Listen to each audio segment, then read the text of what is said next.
Welcome to today's webinar, Wage and Hour Compliance for Small Business and the New DOL Overtime Rule Explained, brought to you by NFIB Small Business Legal Center. To our current NFIB members, thank you so much for being an active participant in the small business conversation and for your continued support. To those who are not yet members, welcome and consider joining the nearly 300,000 small business owners who are fighting for small business with NFIB. Our success is based on strength in numbers. Each new NFIB member makes our voice a little louder and strengthens our efforts to fight anti-small business legislation.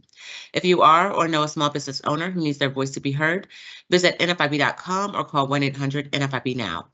Before I introduce our presenters today, please consider that if you have any issues with audio, ensure your computer speakers are set up properly and know that your internet connection does affect the clarity of sound.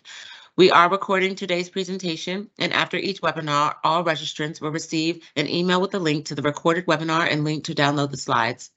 We encourage you to enter questions in the Q&A box on the right of your screen. Just click Ask a Question and type your inquiry. We will address questions at the end of the program. While we typically get hundreds of questions during this webinar, we hope that we will get to a question that will be helpful to you. And now to introduce our guest speakers for today, Bradford J. Kelly is a shareholder at Littler and has a broad practice representing employers in employment anti-discrimination and wage and hour matters. He focuses on advising clients about emerging technologies, including artificial intelligence and their impact on the workplace. We also have Michael Palialonga. He provides advice and counsel to employers involving labor and employment law. Prior to joining Littler, Mike worked for 15 years at the New York State Department of Labor, including most recently serving as first deputy counsel and as the acting general counsel. At Littler, Mike focuses on helping employers understand and navigate the world of employment law. His broad range of experience covers claims related to the FLSA, OSHA, and other federal and New York State employment and labor laws. And as always, we have Elizabeth Melito, Executive Director for the Small Business Legal Center. And now I will hand things over to her. Thank you so much for attending today. Thank you, Casey, for that introduction. This is Beth Melito, and thank you to everyone who is joining us, whether you're live or listening to the recording at a later date. Before I turn things over to Brad and Mike, and we are very excited to have two wage and hour experts with us today, I just wanted to promote our June webinar, which is going to be on another workplace policy, drugs and alcohol in the workplace. How legalized marijuana impacts drug testing and employer policies. Rob Smith, a senior attorney in the NFIB Small Business Legal Center, and I will be presenting next month's webinar, so we hope we will see you on June 5th. And with that, I'm going to turn things over to Brad and Mike, and I apologize, I can't remember which of you was going first, but I will also ask any attendees who have questions, feel free to type them in the chat.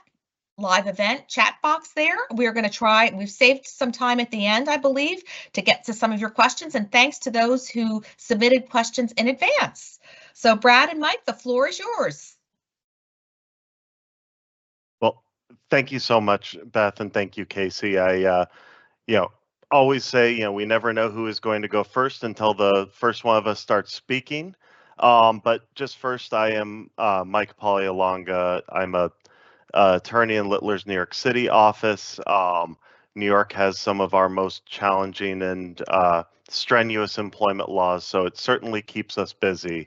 And I'll turn first just to lead off our talk today to Brad. Brad is an excellent shareholder out of our DC office. Brad, has a incredible experience as well previously with government, with the federal government in a number of different capacities, including as a rather high-ranking official within the Wage and Hour Division, which enforces the Federal Fair Labor Standards Act.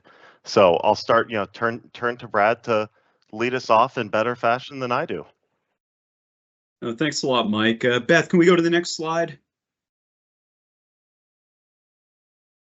So, as Mike just mentioned before, I'm in the Littler DC office, and I joined Littler in July of last year, and I joined from the U.S. Equal Employment Opportunity Commission, which is the federal agency in charge of anti-discrimination laws, including Title VII, the Americans with Disabilities Act, and a few other anti-discrimination laws.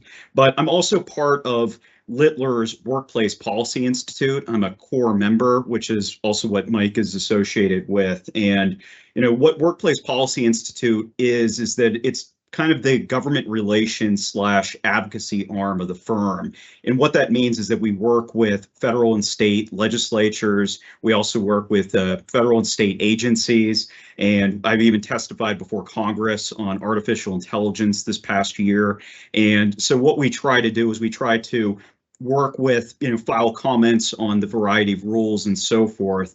But another thing that I'll mention to start out is before I was at the EEOC, I was, as Mike had mentioned, was a senior official at the Department of Labor within the Wage and Hour Division. And while I was there, I spent a lot of time writing opinion letters. I was very involved with a number of the rules, such as the overtime rule that was rolled out before, the independent contractor rule, and so forth. And so I think that especially for some of the purposes today, having the federal headquarters perspective and then Mike, coming from New York Department of Labor, offers a lot of perspective from the state level. And we'll try to cover both today. But I think one thing also I want to start out with is mentioning as kind of a disclaimer that anything that we say today is not legal advice, that, I know that there's a lot of questions that have come up about specific issues and so forth, but nothing that we say during this webinar should be viewed as legal advice, and we strongly recommend that you reach out to an attorney if you have a legal issue. And we're happy at Littler to help you in that process, and we encourage you to reach out. Our email addresses are right there at the bottom of the screen. And Littler, being the world's largest labor and employment law firm, we see all sorts of labor and employment issues. So even though today we're focused on the basics of wage and hour, I do a lot of military leave, we handle artificial intelligence, we handle FMLA, we handle a whole host of things. So please feel free to reach out, and we're happy to help out in any way. All right, next slide. So this is what the roadmap is going to be for today. Is we're just going to kind of start off with an overview. Obviously, the way that we're looking at this presentation today is the idea of giving you a very basic overview of wage and hour concerns, wage and hour 101. So we'll look at some of the state and federal enforcement of the wage and hour law, and then we'll look at some of the specific requirements, specifically what is the minimum wage requirements and what is the tip credit. It's something that you hear about a lot, especially recently with the final rule being finalized just last week. We're also going to get into some detail on overtime and what are the overtime exemptions, especially the so-called white collar exemptions, and we'll kind of walk through that. We're also going to look at what constitutes hours worked, and this includes meal and rest break periods, on-call time, travel time. I know that we have a few questions at the end that kind of touch on these points. We're also going to talk about misclassification issues. Is it an independent contractor or is it an employee, and why that matters, and what the agencies are looking at from both a federal enforcement angle as well as a state enforcement angle to get into, to give a basic overview of what to be aware of when you're looking at this, especially from a small business angle. We're also going to discuss, with the summer rapidly approaching, we're also going to discuss internships and whether somebody can serve as an intern or whether they're going to be an employee. And with the summer approaching, that's obviously going to be an important question for businesses, including small businesses. Finally, we're going to turn to ways that we can reduce wage and hour risks. Like, what can small businesses do in particular to address a lot of the risks that we're going to discuss today? And this has a wide range of, from both of our perspectives, being former regulators, but also seeing it on a daily basis with clients. And Mike, do you want to add anything to that for the overview for the agenda? No, this is great. We have a lot to get through. Sorry if we go fast and can't get into every single issue, but this is a lot of fun to talk about and really is a challenging number of areas of the law. Let's go next slide. Yeah, so overall, we're going to give a brief overview of the Fair Labor Standards Act, also known as the FSLA, was passed in 1938, and it was passed by FDR. And it addresses the federal minimum wage, which we'll get into detail about. It also addresses overtime and child labor and also record keeping obligations. And, Mike, I'll kick it over to you for kind of the state and local issues with wage and hour law for the legal background. Yeah. So, the federal law came into effect at the, towards what we consider the tail end of the Depression. But this is a New Deal program that, set a national standard for minimum wage. The national standard did not operate in a way that prevents or preempts states and localities from adopting higher standards. It's quite the opposite. The law allows states and localities and leaves to that to be a state issue if there are higher standards that are more protective for employees. And that way it set a floor and not a ceiling. So when we talk about these issues, we pay a lot of attention to where the employees are working and what law they are subject to. We say where they are working because many employment laws we talk about are based on where the employment is performed, not necessarily where a company is headquartered or incorporated. So, just to get a little bit into this more, to move on to the next slide, we're talking about the enforcement risks that we face here. I'll turn to Brad because to pass up his experience with the wage and hour division would be a travesty. Yeah, no, thanks a lot, Mike. And just to kind of give an overview is, so I came from the national headquarters of the Wage and Hour Division, which is right here in Washington, D.C. But the Wage and Hour Division has offices throughout the country. You have the, district offices, which are much more kind of, the ones that you deal with mainly, so the ones in Atlanta and so forth, we, deal with kind of a decentralized system so that everything that happens, at the national level, the national level mainly deals with the rules and the guidance documents that, are issued, such as opinion letters or fact sheets that come out from the Department of Labor. And those are always really good resources to look at, but that comes out of the national office. And so even last week with all the focus on the new overtime rule, that comes from the national office. But for the most part, the investigations happen at a more regional / local level. But as far as overall, like, some of the points that we wanted to highlight with, the wage and hour division is you've got different audit issues as far as the time that it goes back. You've got penalties that are associated with the Fair Labor Standards Act, including, you've got liquidated damages that could be assessed. And, one of the things we spent a lot of time with at Department of Labor was looking at the civil and criminal enforcement issues. You don't hear about the criminal enforcement of the Fair Labor Standards Act very often. It's kind of usually overshadowed by the civil enforcement issues, but there are some criminal components.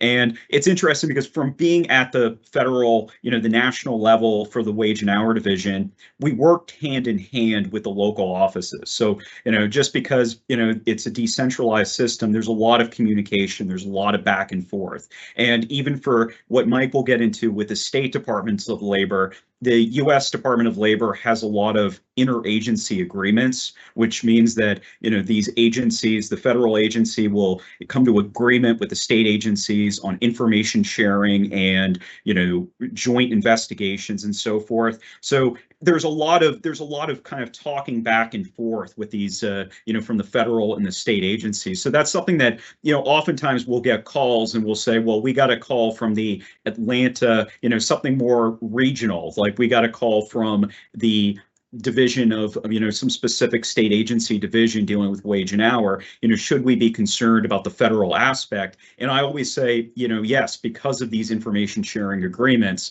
and because the government is trying to provide more coordination between the state and national level. But this also applies to local jurisdictions. So, Mike's background with New York City, for example, they have a lot of agreements with state and federal, the federal wage and hour division as well. So that's something that's really important when you think of enforcement, is that even if it seems like it's more local, it could go either way. And, there's a lot of these, and we're seeing that now, I think, especially in the current administration, is you're seeing a lot more interagency agreements, going into effect. And this is something to really keep in mind. And, Mike, did you want to talk more of anything that, to add here? Yeah, so I'll just jump in to pick up and say that the federal agency, the USDOL, enforces the baseline federal standards. State departments of labor, typically will enforce both the standards that are adopted as part of the Fair Labor Standards Act. They're, part of the federal law, but they will also add on these state-specific requirements. We'll talk about this in just a second, but, federal minimum wage is quite a bit lower than the minimum wage in a lot of states around the country. The federal overtime rules are often mirrored by the states, but you'll have it in them both enforced by states. So my background with state DOL is, New York's minimum wage in New York City, $16 an hour, and upstate is $15 an hour. It's nearly, it's actually more than double what the federal minimum wage is. Enforcement at the state level can be a lot more costly, can be a lot more aggressive. I'll say, from my home state here in New York, we go back 6 years. The state would go back 6 years for investigations, and it's a longer statute and much higher consequences. The two things to touch on, because they really are the boogeyman in the room, is class and collective actions under both federal law and state law and individual claims. And what these are federal law allows a single employee to get an attorney and sue and attempt to sue on behalf of all other similarly situated employees for these actions. A lot of these claims, a lot of the things we're talking about might seem like small potatoes of it's only $8 here and there. We're only talking about 2 or 3 hours. But when you combine even for a small or middle-sized business where you have 20, 30, 50 employees brought in, the damages really add up and the amounts get to be rather high. Obviously, we get a lot of individual claims and individual lawsuits as well, but the just complete influx of class and collective actions over the last 15 and 20 years has been very difficult for businesses to deal with, and it's happening to smaller and smaller businesses, unfortunately. So just jumping next to some background on minimum wage. And this is, sorry, I should be clear on, to go to the next slide. You'll see that minimum wage throughout the country, the federal minimum wage is still set at $7.25 an hour. Brad, correct me, but that was set in 2009, if I'm remembering right. Yeah, it was right around there. And Yeah. it hasn't really been, it's just Congress has a lot of issues these days as far as, updating things, and, there's a lot of stalemate within Congress. So yeah, it's been since, I think it was 2008, 2009. Yeah. So this chart on the right, what you'll see is the states that are in dark blue, and this is a USDOL map of the US. They put this out for states that have higher minimum wages and states that have different minimum wages from federal law. You'll see states in blue. Those states all have higher minimum wages than federal law. At the top end, you'll see Washington State at $16.38 an hour right now. New York and California are at $20 an hour, with, in a number of these states, special rates and higher minimum wage rates for certain industries. A large thing that our firm works on and we've been really pressing against has been the California fast food minimum wage and these wage boards that have been empowered. But something that's very critical to talk about as well is local and city-based minimum wage laws. In some states, state law sets a higher minimum wage and then allows cities to go even higher. So as you see, there's a couple areas around Seattle that have a very high minimum wage. A lot of these areas you will see are in more progressive states, and they are setting higher minimum wages and more specific requirements in different industries. So it's something that if you are in an area, obviously if you're in one area, knowing what your local requirements and state requirements are critical, but also expanding into different areas and deciding I'm going to open a second location. It's important to see what that regulatory environment you're entering is, because the cost can be very real and very high. So we're going to shift next to the next slide just on tip credits and the ability to offset or essentially take advantage of the amounts that our employees are receiving as tips. This is most common in restaurants. Certainly hotels, you see a good bit of of tipping as well still. I'm always amazed at how few people, tip the cleaning staff, but I always try to. But what this allows is a recognition of the fact that some of these, typically wait staff or waiters or waitresses will earn a significant amount of money in tips. And it allows a credit, or sometimes called an allowance, towards the minimum wage. So what it looks at is, requires employers, and this is just talking first under federal law quickly, it allows employers where they keep a log and a record of tips that are received to take a credit towards the minimum wage. Federally, the minimum wage is still $2.13 an hour. So where you're in a federal minimum wage state and, can later go back or see at the USDOL website, what states those are remaining, that's allows that 213 to be made up to the current 725, where they're actually receiving tips. The record keeping required to document tips is incredibly important because where we cannot prove the employees are actually receiving these tips, we may walk into a minimum wage violation. There's a thing called the 80-20 rule, and it's been the subject of a lot of federal regulation, a bit of, I don't know, Brad, if it's fair to say flip-flopping or changing at the federal level as administrations change. Yeah, and try that's to a put their very own accurate. stamp. Yeah, that's a very accurate way of describing it. Ping pong, I guess you could also describe it as. Yeah. But what we're talking about with 80-20 is to be a tip eligible employee, it looks at, are you actually performing tipped work? Is what you're doing when you're, working throughout a week, supporting, the receipt of tips. If you are a waitress, this is obviously waiting tables. It doesn't traditionally include stuff like cleaning the bathroom.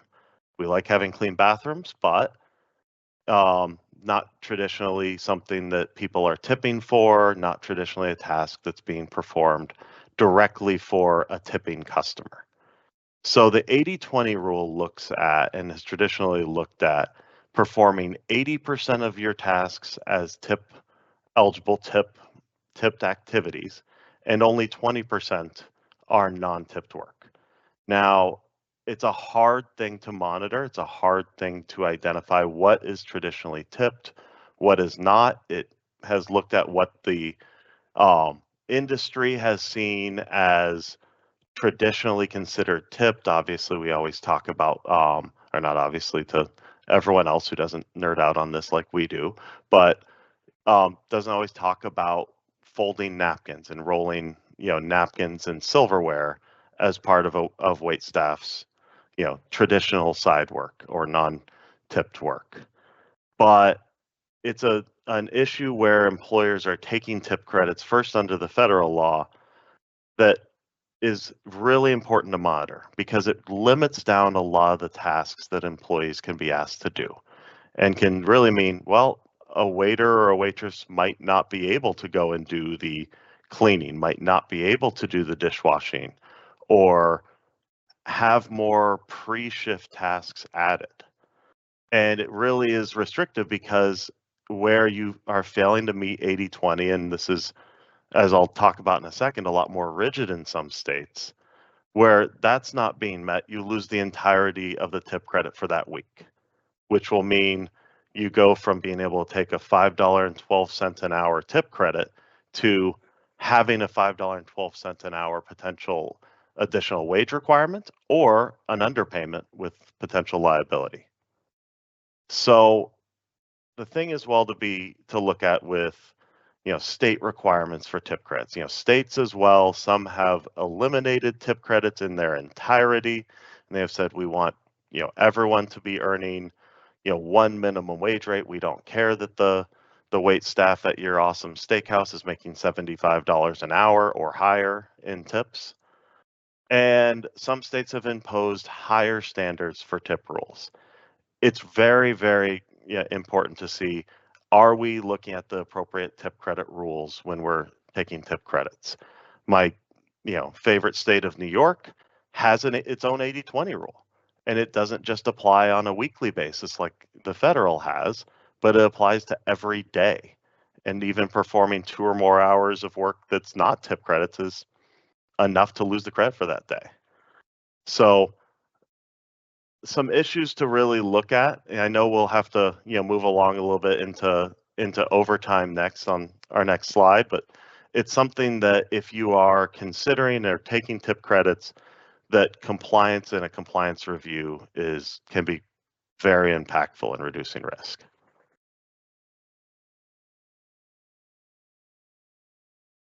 Awesome. So I don't know, Brad, if you want to start off with overtime, I'm happy to as well to keep going.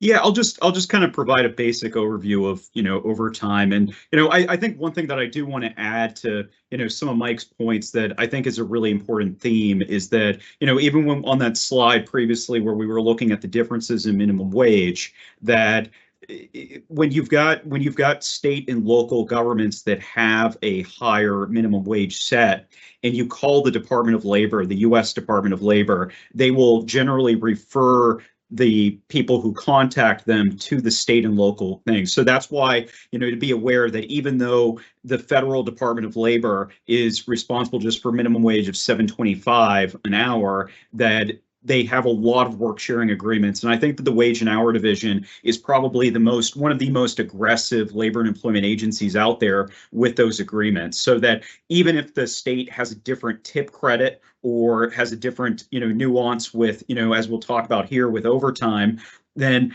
keep in mind that these different agreements, between, so that even on Department of Labor Wage and Hours website, it has a list of all the state, and I think it also includes the local jurisdictions of what the minimum wage is. And it encourages, we would get calls all the time when we would refer them to the, to the relevant state agency.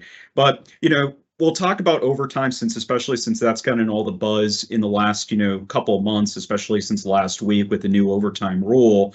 But the Fair Labor Standards Act requires for pay for time and a half over 40 hours in a work week. So this means that, for anybody who goes beyond that 40 hours, that you've got to calculate overtime. And there's a part of that is part of the regular rate, which is broadly defined as, all remuneration. And, the regular rate has a number of exemptions and a number of factors to conclude. But really, the thrust of the regular rate is to look at how to compute what that time and a half looks like for any time that's beyond the 40 hours in a work week. And there's been a lot of proposals recently. There was a proposal in the Senate recently to reduce the 40 hours down to 32, to get it down to a 32-hour work week. And, I spend a lot of time dealing with artificial intelligence. And one of the things with artificial intelligence is it provides so many productivity value and it saves on efficiency and all that. And it brings in a question, how does that impact the 40 hours anymore? If you're able to get your work done in a much faster way because of the use of technology with that. And, the Fair Labor Standards Act, as we discussed earlier, was from 1938. And, the fact that just this week on Monday, the Department of Labor's Wage and Hour Division issued guidance on artificial intelligence shows that we're still looking at a law passed in 1938 where, the idea of new technology, especially AI, wasn't even on anyone's radar, but the law has been able to adapt. And, that's just one of the things. And, Mike, do you want to talk about, some of the state kind of nuances with overtime and, regular rate? Absolutely. And, this is something that has really had left the states at the forefront of a lot of these issues. There are states who have adopted, frankly, greatly higher rules and more stringent rules for overtime, including daily overtime after 8 hours in a day, double time after 12. There are requirements that arise commonly under prevailing wage state laws that have shift differentials for working certain hours. There are requirements for overtime on holidays or working on a seventh day. So, again, I go back to my favorite state of New York. Well, not my favorite. Well, I'll say my favorite. But New York has adopted a rule where only domestic workers and farm workers are required to be paid overtime on a 7th day in a row worked, regardless of how many hours. If they've worked 2 hours a day for all 6 days previously, any work on that 7th day is required to be paid at an overtime rate. And the compliance risks really do multiply. The thing that, to have a very quick point that Brad brought up, I can't help myself but to raise, is this law was adopted in 1938, and overtime's clear and stated intention was to create jobs. This was a job creation rule because instead of having to pay somebody time and a half for working an excessive, or what the government said was an unhealthy number of hours, it encourages employers to hire more workers and to hire additional workers. And in the late 30s, that was a critical piece. This has continued for the last, nearly 90 years, and it continues to change. So with regular rate of pay, there are rules for, whether amounts can be included, must be included, and amounts that are allowed to be excluded. We all are pretty familiar with, health insurance or sick leave, allowed to be excluded from regular rate.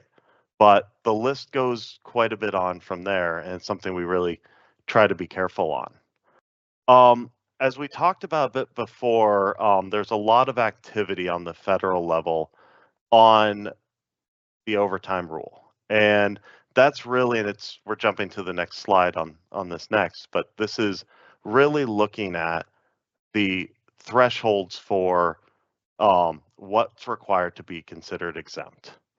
So we start with the very top bullet, which is an employee being paid on a salary basis does not automatically mean that they are exempt. That's, hopefully everyone on this has, you're on one of these webinars. I think you're, more interested in these issues. Hopefully that's not new to anyone out there. But that is one of the toughest issues we see, is that employers will say, oh, I'm paying them a salary, I don't need to worry about their work hours. The exemptions under federal law and are mirrored by most, frankly, almost all states that have overtime requirements under the state law, impose both duties requirements for employees needing to perform certain tasks or be in certain areas of work, as well as minimum salary requirements and thresholds.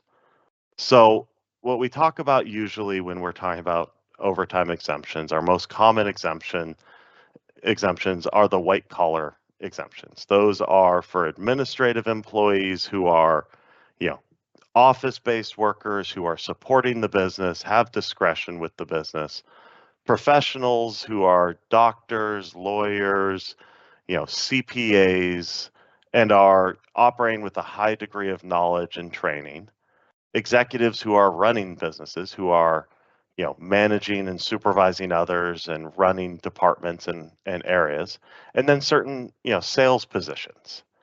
There are within these, rather stringent duties tests, and, it's everything from, needing to have independent judgment and discretion over matters of significance when we're talking about administrative workers, to a professional being a certain level of a professional. There is, within just the law, attorneys are, automatically considered to be a professional, whereas paralegals, it can be a much tougher test, and it is a finer line as whether their duties are sufficient. And this is largely regardless of, if they're paid at or above the threshold. So I'll turn to Brad for a second to talk about, the changes and what we're seeing on the federal level with the new USDOL proposed rule with the salary threshold, because it's pretty impactful.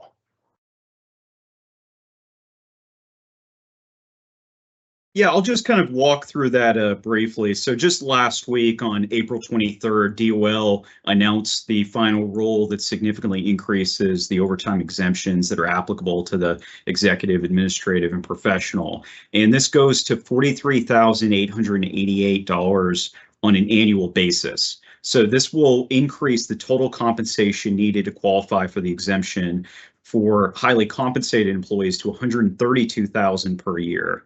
Now, what's important in the short run is that the figures will be effective on July 1st, 2024. So you need to make sure that you're paying attention to that July 1st date, which isn't that far away, but it's going to increase again on January 1st, 2025. And as of that January 1st, 2025 date, the rule will increase the salary basis to $58,656 a year. And the threshold for the exemption for the highly compensated employees will increase from 132,964 to 151,164. Now, under the rule, these salary levels will be subject to automatic increases every 3 years.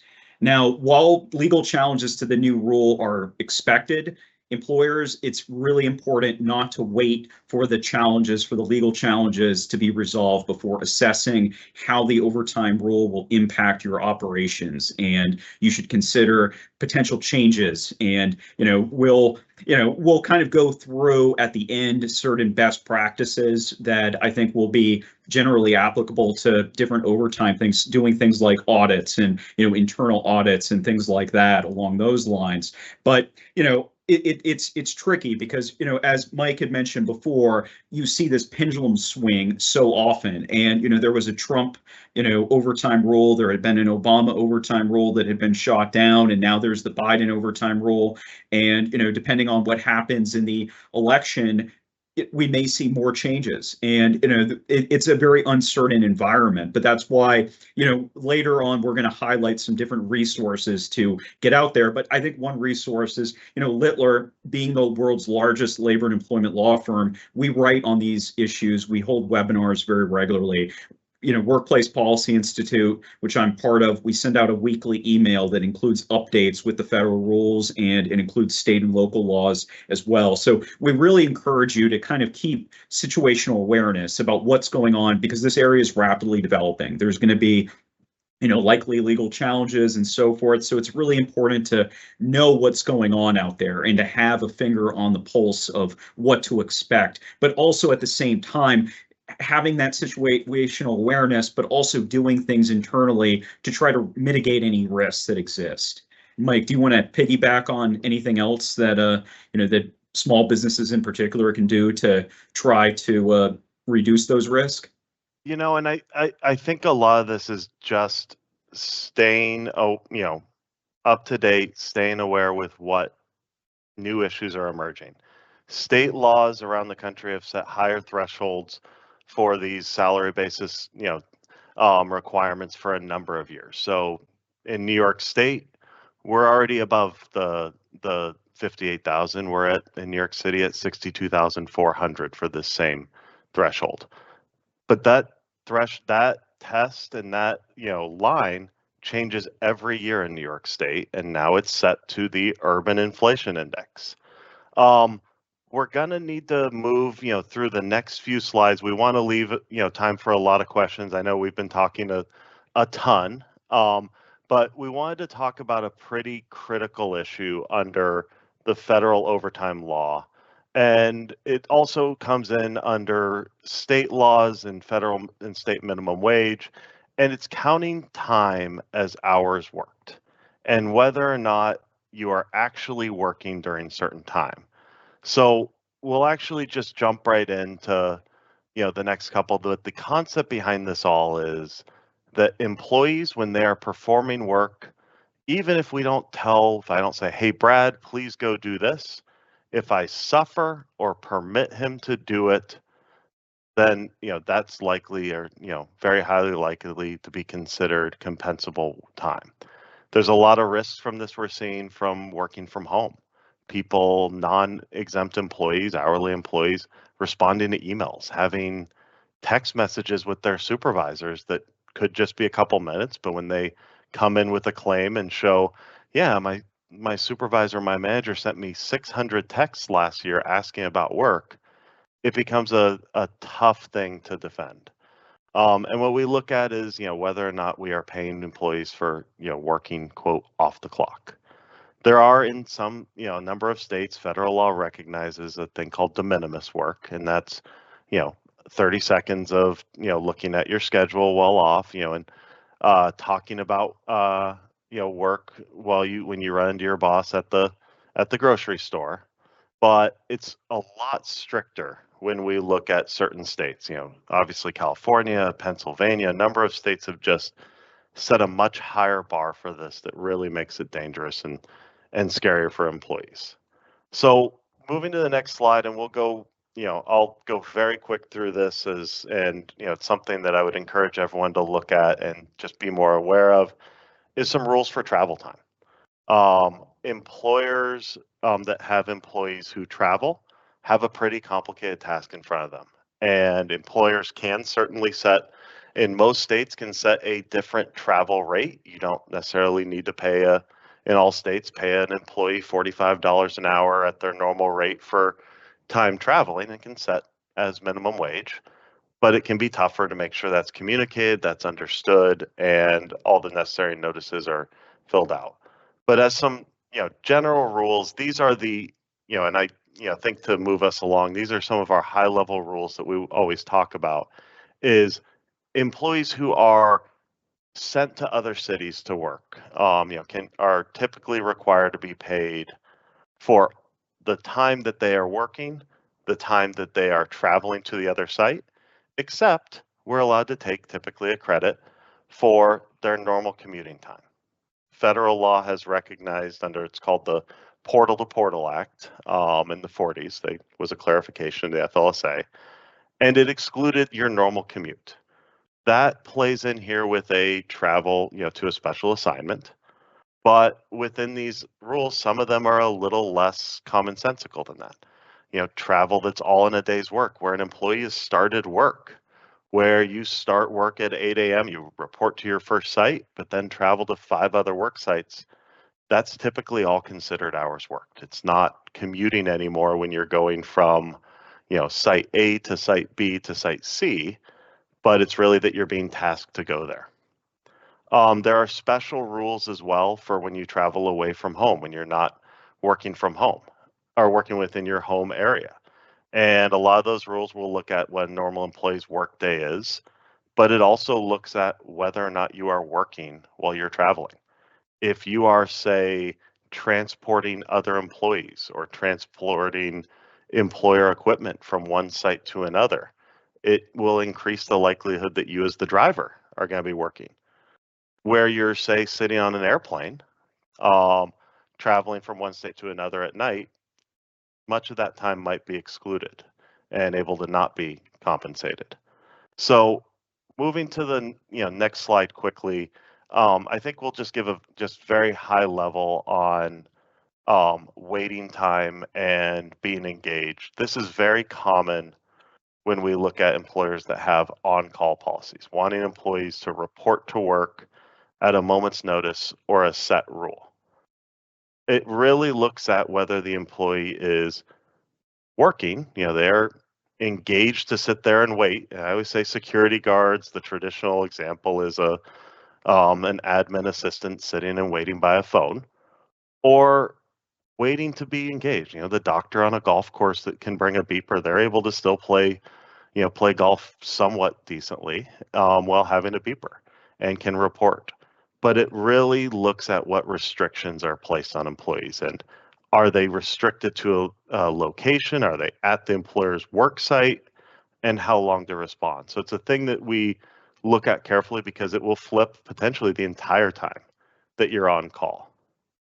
So similarly, just moving to the next slide, the last on just the hours worked rules, and this is something that we likely don't have enough time to get into in any real detail right now, is just whether meal and rest periods are required to be paid or not. State laws, require that certain rest periods and certain meal periods be provided, but federal law generally doesn't require even a basic lunch period. However, under the federal hours worked rules, it sets rules for when time is required to be considered hours worked and not. Short breaks, 15, 20-minute breaks, those are supposed to be common, supposed to be treated as compensable time, whereas a quote bona fide meal period that is completely relieved of duties, employees can leave the work site, they're able to use their time, those generally do not need to be compensated. And the line between that, we always get the question of, well, what about 25 minutes? What about 23? What about 28? There isn't a great perfect line or a perfect rule. The federal regulations are very high level and there hasn't been a clear definition. Just to move us along as far as timing, and I know, Brad, I've taken up so much on speed, we'll just move past sleep time. It's certainly, if you have employees who are sleeping while on the job site, it's something you should look into. Federal laws are very clear as far as what's permissible and not to exclude. State laws are often less so, and it can be a very costly issue. It's a lot of litigation, particularly in the home health field. So moving to some of our last couple of topics into independent contractors, I'll turn back to Brad as that's one of his favorite things in the world. Yeah, so independent contractors, when you're usually talking about this, it's usually brought up in the context of what's called misclassification. And what that really comes down to is a worker an employee or are they an independent contractor? And, historically, and again, this has been subject to a lot of flip-flops on the federal level. And I don't want to beat a drum here, but you have to be aware of the state and local requirements as well, because at the federal level, there's been a lot of flip-flops.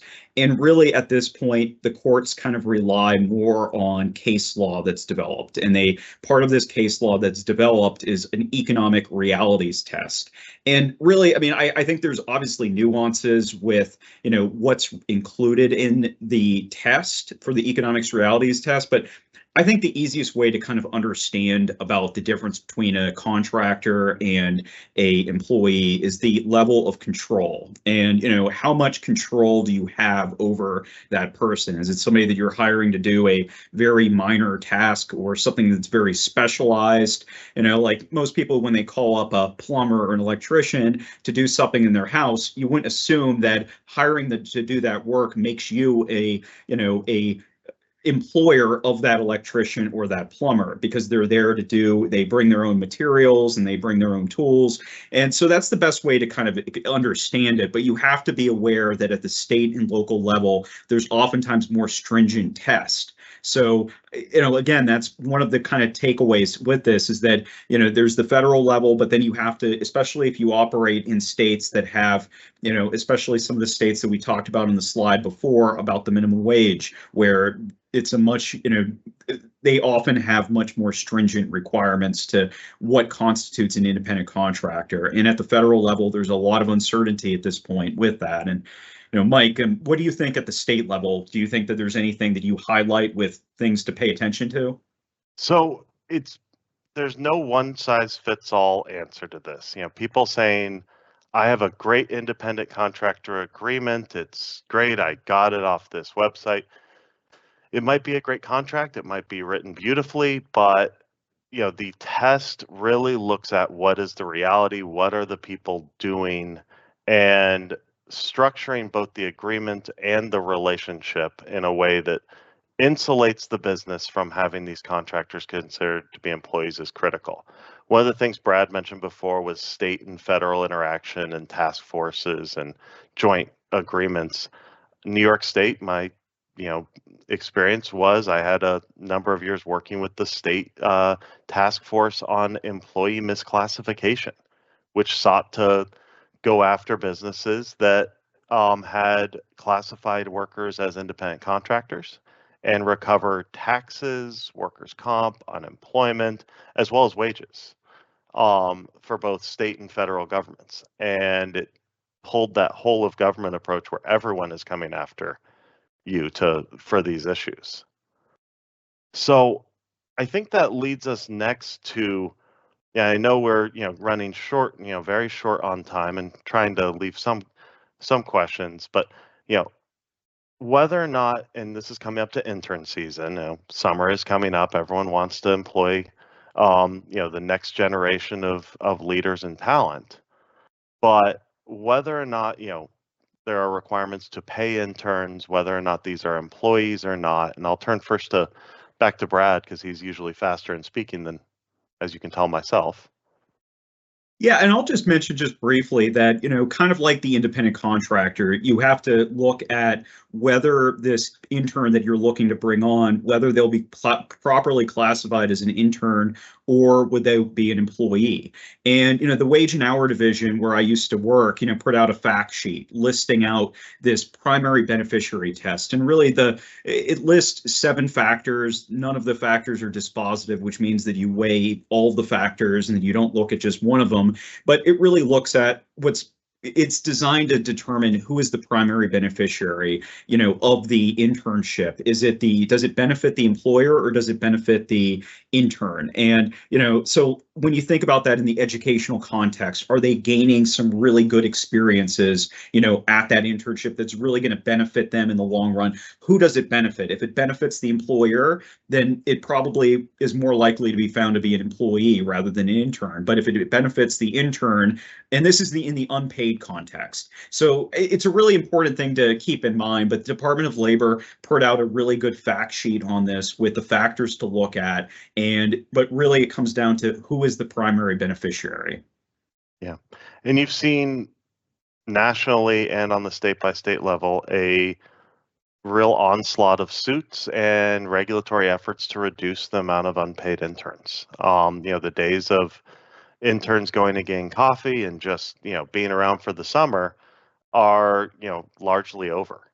A lot of the permissible internships we see now are really education based, combined with colleges, combined with schools.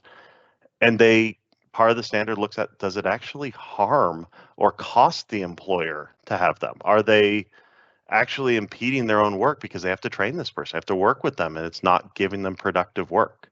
And that's where the intern is really the primary beneficiary. So it's a really tough standard. I'll also add, just for one of the unpaid internships that's out there, that's a really good one for small businesses and all businesses to consider, is the SkillBridge military internship. So before I was an attorney, I was a U.S. Army infantry and intelligence officer. And, I have a lot of interest in veterans issues. And the Department of Defense partnered with some of the other agencies to provide an unpaid military internship for the last 6 months of a military member's time in service. And under this program, they're still paid by the Department of Defense. So they receive their salary, all their benefits, and they're prohibited from receiving anything from the civilian employer. And it's designed to provide a bridge from the time of military service to the employer. And we help with a lot of different employers with this program. And, I've done, even if you go to our website, we've done some write-ups on this SkillBridge military internship program. And so if anybody's interested in a really good program that benefits the military and will benefit your business, feel free to look into that program because it's one of the best internship programs out there. Absolutely. Let's go to the next slide. Yeah. So, these are things that we've talked a little bit about throughout this talk, and this is but what can we do other than being perfect, And, the first several is trying to increase compliance. The area of labor and employment, it is tough, as a smaller business, as a small entity, to not have necessarily in-house attorneys, not have in-house HR maybe. This is something where pulling, resources and, having regular reviews and doing compliance audits and compliance reviews can be incredibly helpful. Not all of these end up being, full-fledged, massive projects and reviews. A lot of them can be done on a more limited basis, but can have a huge payoff on that. We do a lot of that work. We provide a lot of these services and really try to custom the needs of the smaller business and the needs of the business to what addressing the risk are. And I'll say, I do a lot of this work and I feel that I'm nervous going into everyone that I'm going to deliver a return on investment. And what we see is, incredibly helpful issues that we're able to prevent. One big note I'll always say is still in many states, the vast majority of states, to prevent or preclude a number of the costly class actions, these class and collective actions, can be prevented through a well-crafted arbitration agreement. And what that does is it allows the employer and the employees to agree to terms that they will go to an independent arbitrator, which unfortunately does have to often be paid for by the employer, but it keeps those claims out of court, and it typically can keep those claims out of a class action.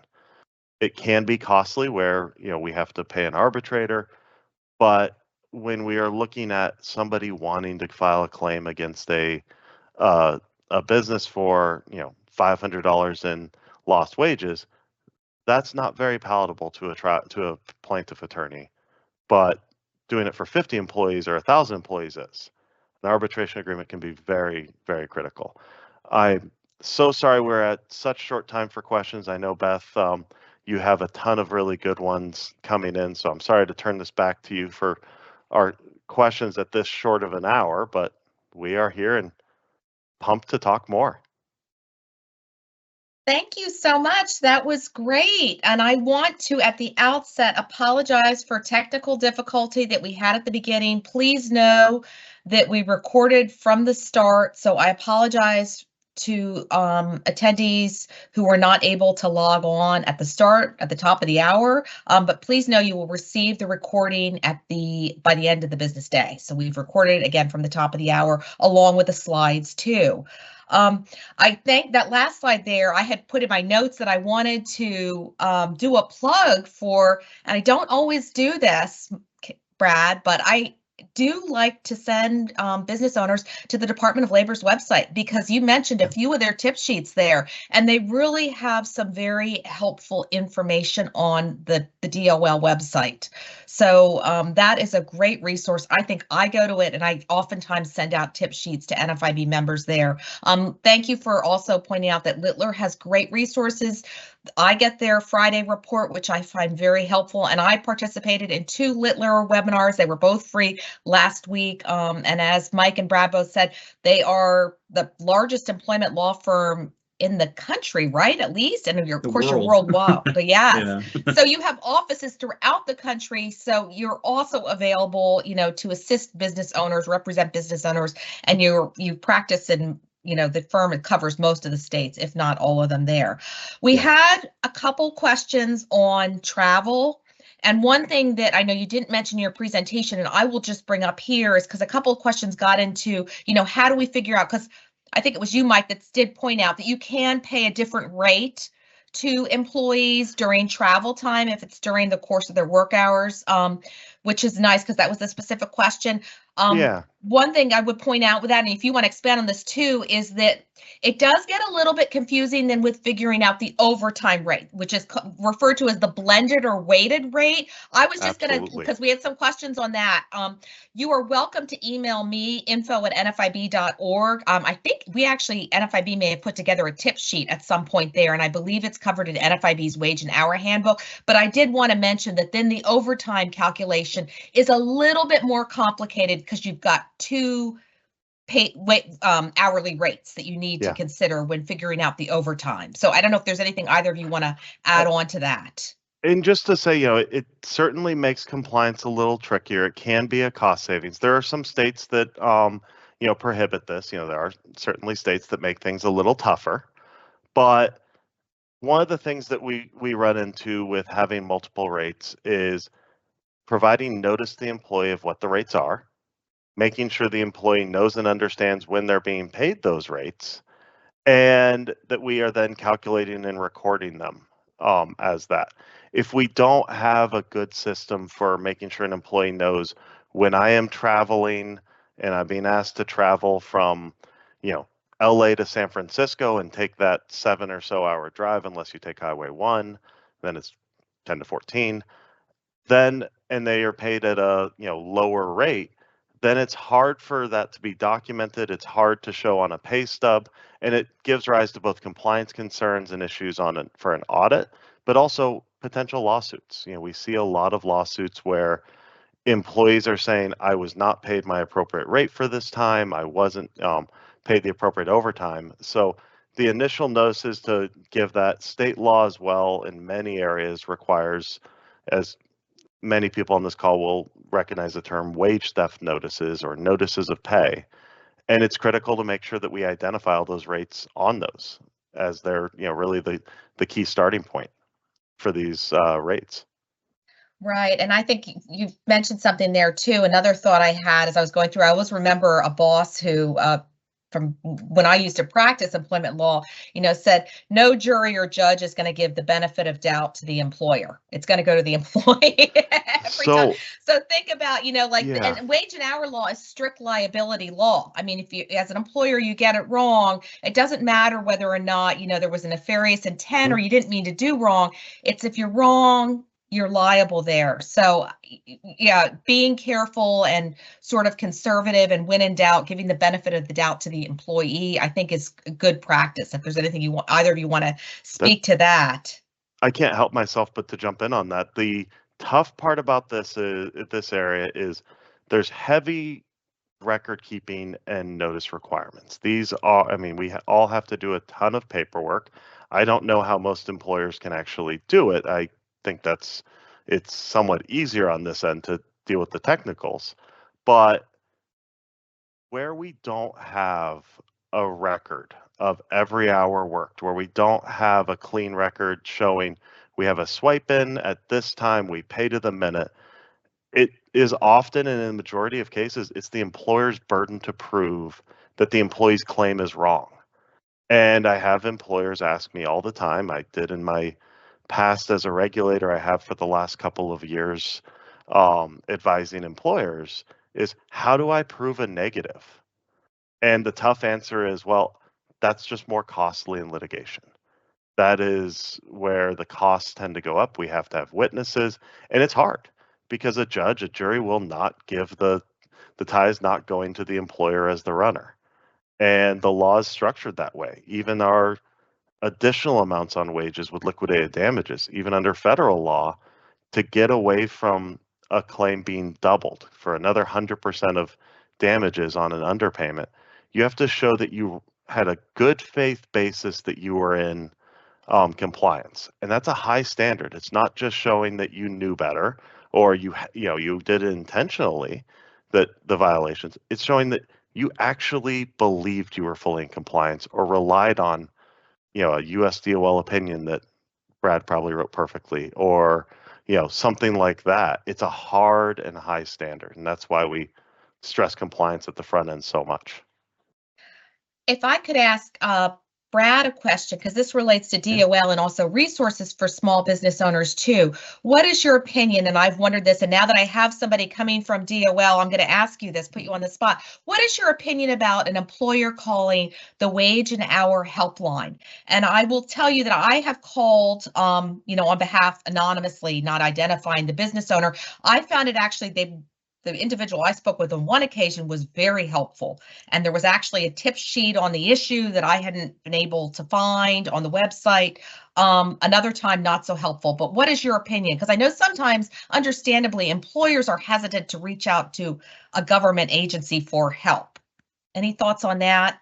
Yeah, I think that my experience is that it could be very hit or miss, that you could talk to some very helpful ones. But I do think that there are some hesitations that I think that obviously reaching out to the government, I think that my time in the government at both the EOC and Wage and Hour Division made me very much into a Ron Swanson type, and just being cautious of the government interaction. So I think that that's something to be aware of, is that, you don't want to put yourself at a higher risk. So I would say first go to the website, see what's available on the website, see what's available through other resources, especially from the Wage and Hour Division and places like that, before reaching out. But I think that reaching out, if you are going to reach out, I would also reach out anonymously. I feel like, don't just say that you're looking for guidance and that, you're a small business that's looking for guidance, and, say that you're hesitant to give any additional information at this time, but that you wanted to see what their opinion was, or if they can lead you in the right direction based on that. I think that that's the best way to kind of cover it, is to not provide too much information, but to, and I think that with a lot of the investors investigators, with a lot of the people who work at Wage and Hour. They want to help, but I think that you don't want to put yourself, you don't want to, become too chummy, so to speak, and, think that, you're going to disclose, well, we're not paying our employees for this time, or, you don't want to put yourself in a higher position of being at risk. So I think that looking at, and I think that also, part of that also is sometimes it's important to reach out to lawyers. I know I don't like lawyers either, and I am a lawyer, but sometimes there is a role that lawyers play with being able to prevent those things from happening, and being able to answer questions that are available. And I know that at Littler we have incredible resources. I'm still new to Littler, but the amount of resources we have at Littler is absolutely blows away anything that the Wage and Hour Division has, or anything the EOC has, or the NLRB. I'm very familiar with all the resources we had at those agencies, and what Littler has is absolutely incredible. So I encourage anyone to reach out, because we're happy to help. Thank you. That's great. And I just in the chat box dropped in the link because a couple people were asking for more information on the new overtime rule, and I dropped in the alert that Littler's Workplace Policy Institute issued on the day the new rule came out, April 23rd. So, and I know you've got a lot more information, and that was one of the webinars I listened to last week from the Workplace Policy team on the new overtime rule. So that is also on your website available.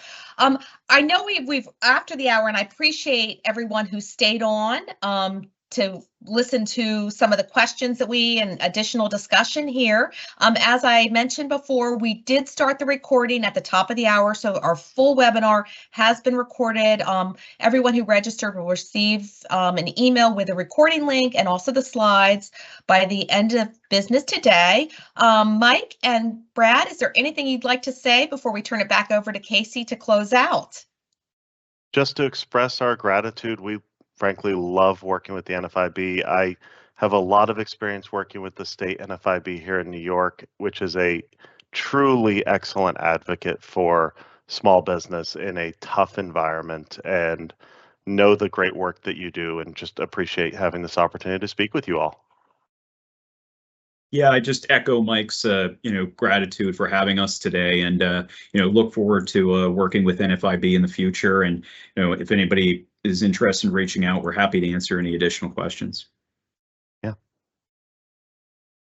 And thank you all. Thank you all for joining today. Thank you for our small business owners for joining and being an active participant in the small business conversation. Visit nfib.com/webinars for all of our webinars on demand. That concludes our program for today. Thank you again, and have a great day. Thank you all. Thank you.